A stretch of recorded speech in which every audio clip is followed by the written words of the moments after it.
Olá, estamos no ar com o programa OAB Nacional. A cerimônia de encerramento da 23ª Conferência Nacional da Advocacia Brasileira homenageou duas referências do mundo jurídico. O patrono nacional foi Raimundo Faoro, presidente do Conselho Federal da OAB entre 1977 e 1979. E o criminalista Valdir Troncoso Pérez foi escolhido pela Seccional de São Paulo para receber o título de patrono local do evento.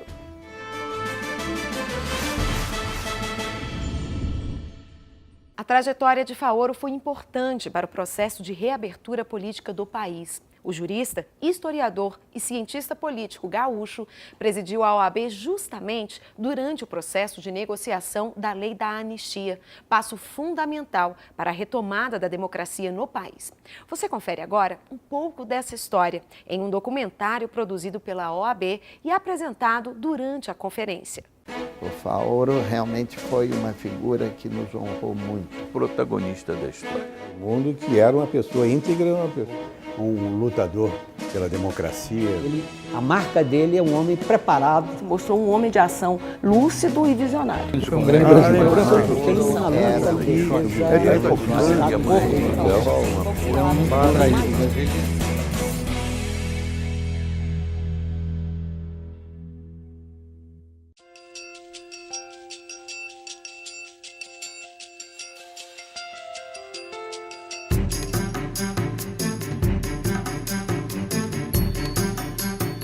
Eu creio que naquele momento ninguém imaginava que a importância do Dr. Faoro para a redemocratização do país. Por quê?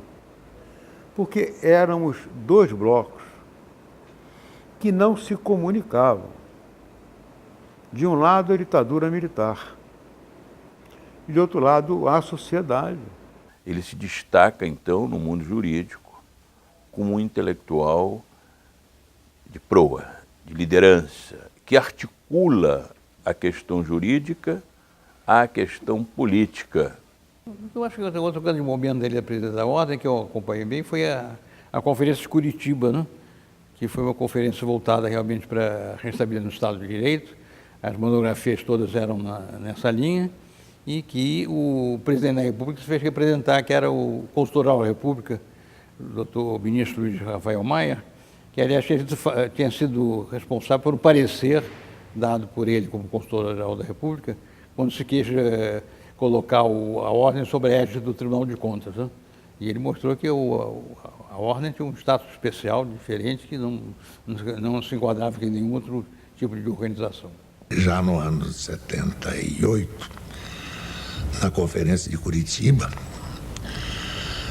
eu recebi um recado transmitido pelo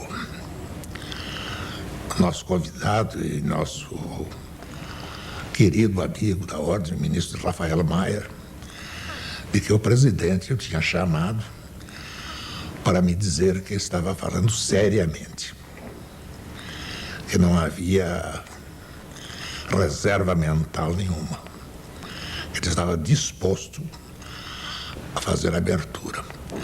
E foi nessa ocasião também que o Petrônio Portela me mostrou o esboço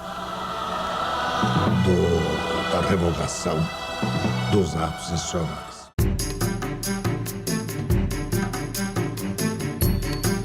A missão Portela foi exatamente uma sinalização do governo de que, de fato, havia um projeto de redemocratização, a despeito do pacote de abril, que sinalizava em direção contrária, e era necessário, efetivamente, buscar apoio político, né, para esse projeto.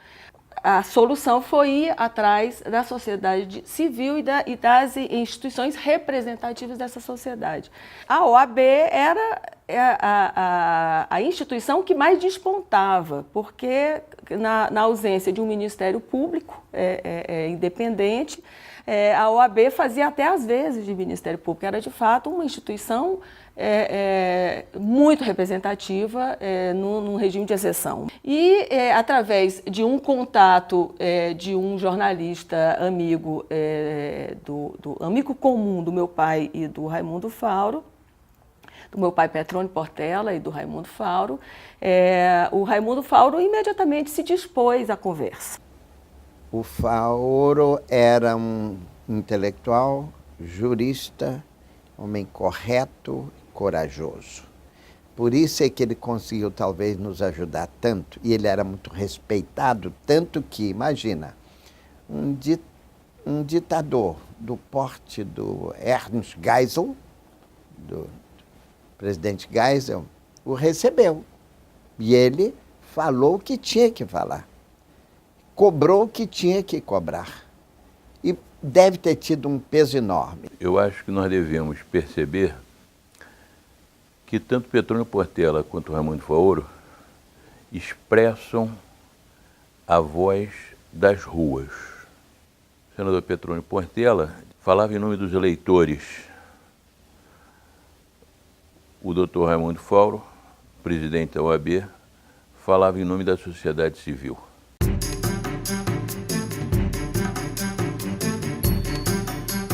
Coincidiu com a vontade também do governo de então de começar um diálogo para a possível liberdade ou abertura, vamos dizer, política. Quando o Petrônio Portela, então ministro da Justiça, procurou o diálogo com a oposição, ele ia procurar quem na oposição? Ele não ia procurar os políticos da oposição. Então ele procurou a ordem dos advogados, a presidência, e teve a sorte de encontrar do outro lado o Raimundo. Ele é a ponte que nos leva ao diálogo, e a partir desse diálogo é que nasce a possibilidade da lei de anistia, que nós negociamos com o Petrônio, e o Petrônio negociava com a ditadura. O Wilson Egito Coelho convenceu o senador Petrônio Portela a aproximar o Raimundo Fauro, presidente do Conselho Federal, do presidente Ernesto Geisel. Aparentemente parece uma coisa fácil, talvez hoje fosse fácil, dentro dessa interlocução dos interesses políticos, democráticos, mas naquela época isso era uma coisa intransponível. Houve uma conjuntura política organizada para que o presidente do Conselho Federal chegasse lá, porque senão ele também não recebia, nem com audiência, nem com pedido, nem nada. Teria que haver um trabalho político como foi feito, né? O Raimundo nunca pretendeu ser nada além daquilo que ele era. Então, isto fez com que ele fosse o melhor interlocutor. O ministro Petrônio Portela era um homem bastante realista, mas, apesar do realismo, lutou contra a maré em algumas vezes, inclusive neste episódio da abertura. Ele queria mudar a realidade, ele estava certo de que a compressão, mesmo depois da abertura, poderia levar o país a um impasse e, eventualmente, uma catástrofe. A luta e o intercâmbio entre interesses, o intercambiar desses interesses e a contraposição também deles. Isso tudo faz parte do jogo democrático que marca e caracteriza uma sociedade livre e plural.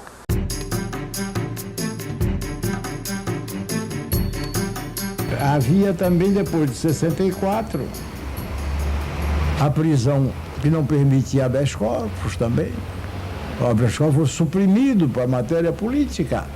E quem derrubou, e isso permitia a tortura nos quartéis, nas prisões, foi o presidente da ordem de então, o doutor Raimundo Fauro, um ilustre intelectual, um advogado notável, foi procurador do Estado aqui. Ele foi quem acabou com a tortura no país e pouca gente sabe. enquanto nós, todos os advogados, pediam a Assembleia Constituinte, pediam anistia, pediam isso, pediam aquilo, o Raimundo disse, não, antes de qualquer coisa, se não restabelecer o habeas corpus, não tem conversa. A ordem precisa de um sinal concreto para continuar as negociações, vamos dizer assim, para a anistia e, no final, a Assembleia Constituinte. Mas eu diria que ele foi determinante para o habeas corpus. Em relação ao projeto de anistia,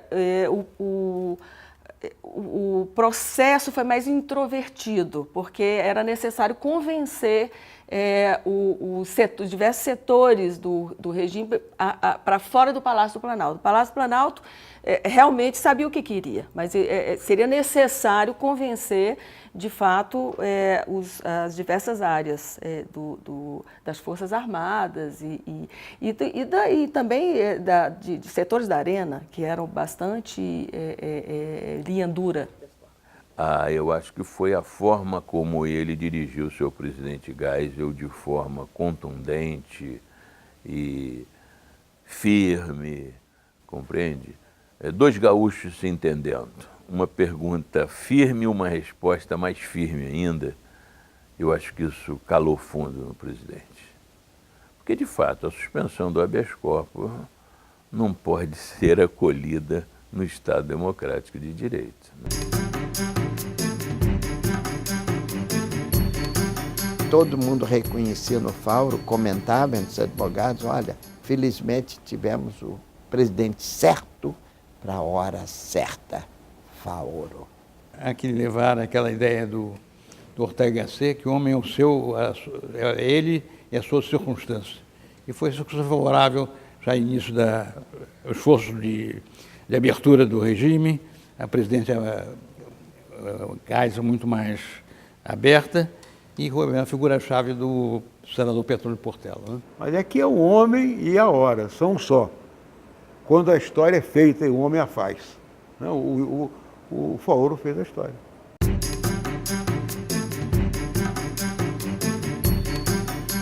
Quando estávamos sendo julgados na segunda auditoria de São Paulo, auditoria militar, aqueles que foram presos durante o massacre da Lapa, nós prestamos depoimento. E eu e Haroldo Lima, como parte do nosso depoimento, nós apresentamos cartas de denúncia da tortura. E, posteriormente, a minha esposa, Maria Auxiliadora, e meu advogado, Luiz Eduardo Greenhal, estiveram com o presidente da OAB, então o presidente Raimundo Faoro, e foram recebidos exatamente pela dona Lida Monteiro, que um ano depois foi assassinada com a bomba pelos terroristas que representavam os interesses e a ação política repressiva da ditadura militar. E o doutor Raimundo Fauro resolveu encaminhar a minha carta para o jornal O Globo. E o jornal publicou. Certamente a primeira carta de denúncia de tortura publicada na imprensa, porque havia um início de abertura. Posteriormente, o senhor Rogério Marinho se dirige por telefonema ao doutor Fauro, dizendo que os militares estavam com a disposição de emitir uma nota de protesto pela publicação. E ele, então, dizia o que fazer. E o Fauro, então, responde a ele, diga que o responsável sou eu, faça, eu quero ser julgado. Então, isso aí demonstra a atitude corajosa, a atitude combativa do presidente Raimundo Fauro, que não temeu as consequências da repressão.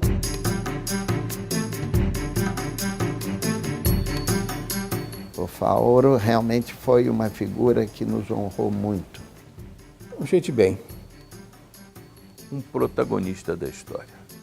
Um lutador pela democracia. Juridicamente um homem preparado. Mostrou um homem de ação lúcido e visionário. O Fauro é o cara. Foi um grande brasileiro.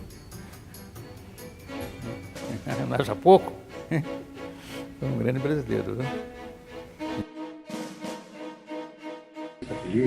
Historiador, jurista, Eu suponho que estão falando de outra pessoa. Eu sou meramente um advogado. Tolamente um advogado, e talvez do velho estilo. Valdir Troncoso Pérez, advogado criminalista, falecido em 2009, foi homenageado como patrono local da Conferência Nacional da Advocacia. Com uma trajetória de mais de 1000 júris ao longo da carreira, iniciada aos 20 anos no interior paulista, ele é reconhecido como um dos grandes nomes da área. Com a presença de familiares de Valdir Troncoso Pérez no encerramento do evento, a OAB exibiu um documentário que mostrou os principais feitos do advogado.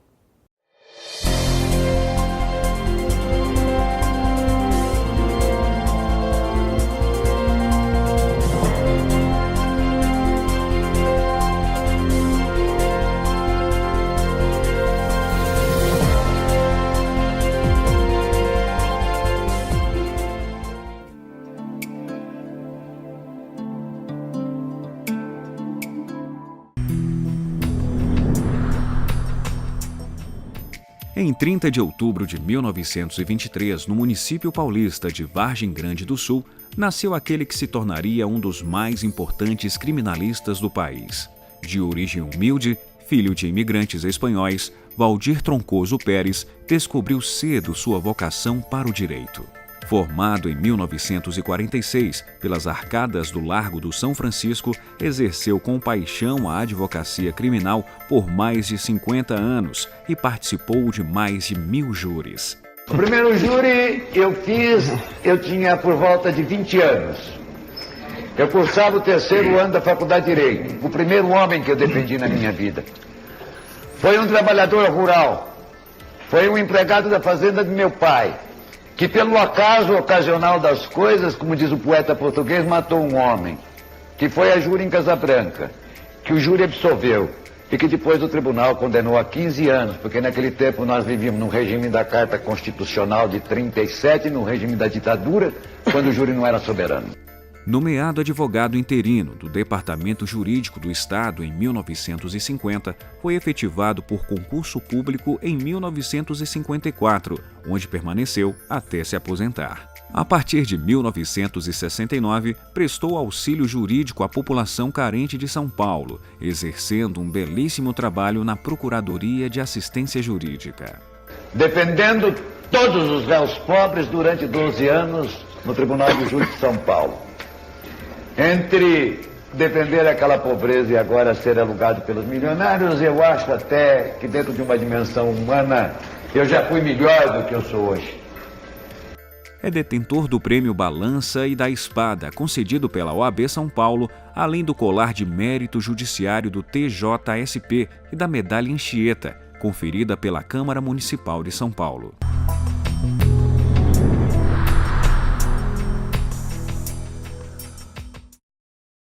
Ser advogado criminal era para mim uma compulsão. Me imantava a advocacia criminal, eu me sentia seduzido por ela, eu nunca tive dúvida vocacional. O advogado criminal é um homem que tem que ter a sensibilidade para saber o nível do resultado que ele pode obter. Eu nunca pretendi na minha vida o absurdo. Eu nunca pleiteei uma absolvição inviável.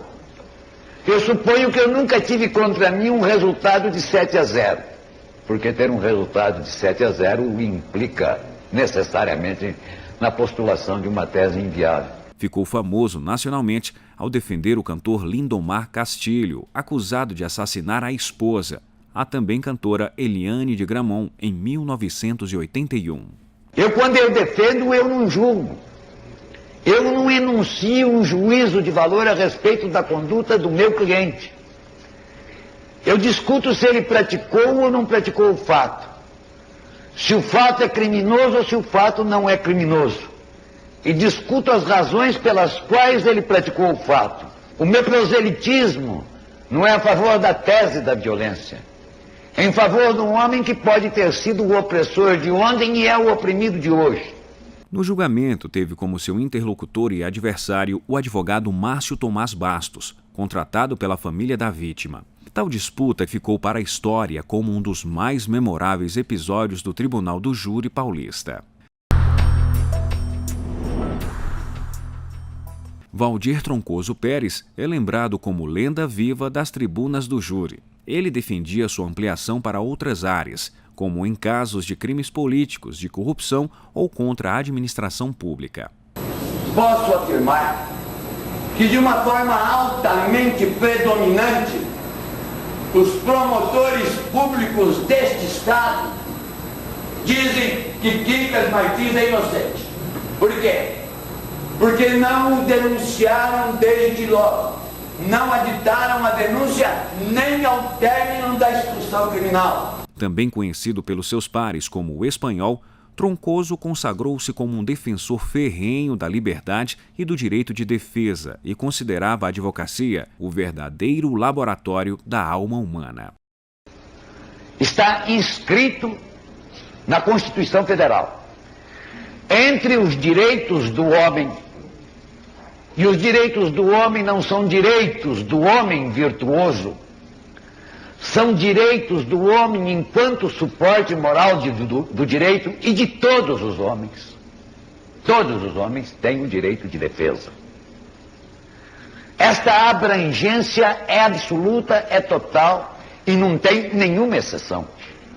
Ou senão você nega a Carta de Direitos do Homem, ou senão você nega a Constituição da República Federativa do Brasil. Você nega aquilo que é imanente ao homem, que é o direito de defesa. Sua oratória e retórica que fizeram fama nos tribunais do júri e o fez conhecido pelos seus pares como o Cícero Paulista e o Príncipe dos Advogados. Vivi feliz porque a advocacia criminal está nas minhas células, na minha corrente sanguínea, está dentro de mim. Não sou capaz de fazer mais a bipartição entre o cidadão e o advogado, porque eles se conjugaram de tal forma que se integram e se confundem. Isso me deu uma felicidade extraordinária.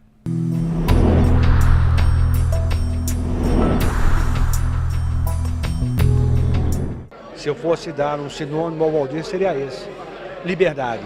Era essa a palavra que conduzia a sua vida. Porque o Valdir, no que diz respeito à minha trajetória profissional, foi e é o meu ídolo, o maior orador de todos os tempos. Tenho uma devoção e tenho um amor pela liberdade como supremo valor do homem. E tenho uma piedade pelo homem oprimido que me compelem ao trabalho com uma tenacidade, com uma pertinácia, com uma instância quase que sagrada.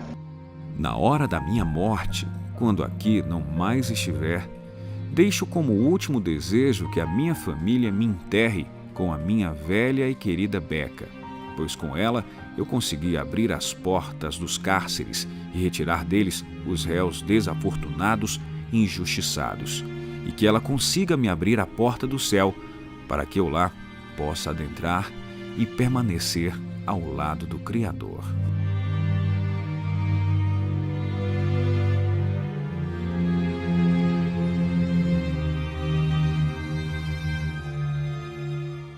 E o programa OAB Nacional fica por aqui. Não se esqueça, visite as nossas redes sociais: Instagram, Facebook e Twitter.